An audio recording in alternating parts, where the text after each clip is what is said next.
এক লোকের একটি গাধা পরিত্যক্ত একটি কূপের মধ্যে পড়ে গেল। ওই কূপ থেকে রেহাই পাওয়ার জন্য গাধাটি জোরে জোরে চিৎকার চেঁচামেচি করতে থাকলো। এদিকে সেই গাধার মালিক গাধাটিকে কূপ থেকে উঠানোর জন্য তার প্রতিবেশী লোকজনদেরকে ডেকে নিয়ে আসলো। সবাই যখন ওই কূপের পাশে এসে দাঁড়ালো, তখন তারা গাধার মালিককে বলতে লাগলো, ভাই, আমরা তোমার এই গাধাকে কূপ থেকে উঠাতে পারবো না। কারণ হলো, এই গাধাটিকে কূপ থেকে উঠানোর জন্য আগে রশি দিয়ে গাধাটিকে বাঁধতে হবে, আর রশি দিয়ে বাঁধার জন্য আমাদের মধ্য থেকে যে কোনো একজনকে কূপের নিচে নামতে হবে। এরপরে রশি বেঁধে টেনে টেনে উপরে তোলা যাবে। কিন্তু আমাদের মধ্য থেকে কেউ তো কূপের নিচে নামতে পারবে না। কেউ যদি নামেও, গাধা তো গাধাই, লাথি মেরে যদি তার চোখ মুখ থেতলা করে দেয়, তাহলে তো সর্বনাশ হয়ে যাবে। সুতরাং এই গাধাকে কূপ থেকে তোলার একটাই উপায় আছে, সেটা হচ্ছে অনেক টাকা পয়সা খরচ করে শহর থেকে প্রশিক্ষণপ্রাপ্ত লোক নিয়ে আসতে হবে। তারাই এই গাধাটিকে উদ্ধার করতে পারবে। প্রতিবেশী লোকজনের এই কথা শুনে সেই গাধার মালিক বলে উঠল, বাবারে,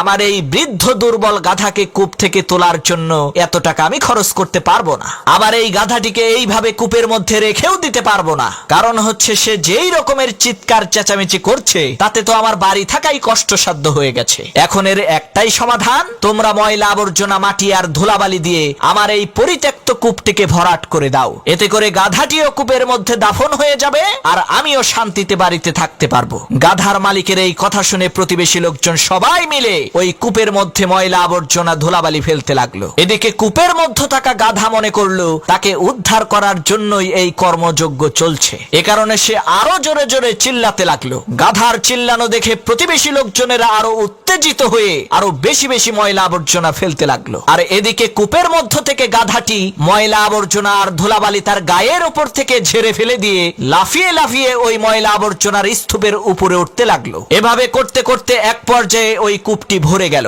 আর গাধাটিও ময়লা আবর্জনার স্তূপকে সিঁড়ি হিসেবে ব্যবহার করে কূপের উপরে চলে আসলো। তখন লোকজন খুশিতে আনন্দিত হয়ে বলতে লাগলো, দেখো, আমরা গাধাটিকে মৃত্যুর হাত থেকে বাঁচিয়ে দিয়েছি। প্রিয় বন্ধুরা, ঠিক একই ভাবে আপনার পাশে থাকা লোকজনেরা আপনাকে কটূক্তি করে, অপমান করে, অবহেলা করে, অপদস্থ করে ব্যর্থতা নামক কূপের মধ্যে দাফন করে দেওয়ার চেষ্টা করবে। এখন আপনিই সিদ্ধান্ত নেন, আপনি কি লোকজনের অপমান, অবহেলা আর কটূক্তির নিচে চাপা পড়ে ব্যর্থতা নামক কূপের মধ্যে দাফন হয়ে যাবেন, নাকি এই অপমান, অবহেলা আর কটূক্তিগুলোকে সিঁড়ি হিসেবে ব্যবহার করে সফলতার দ্বার প্রান্তে পৌঁছাবেন।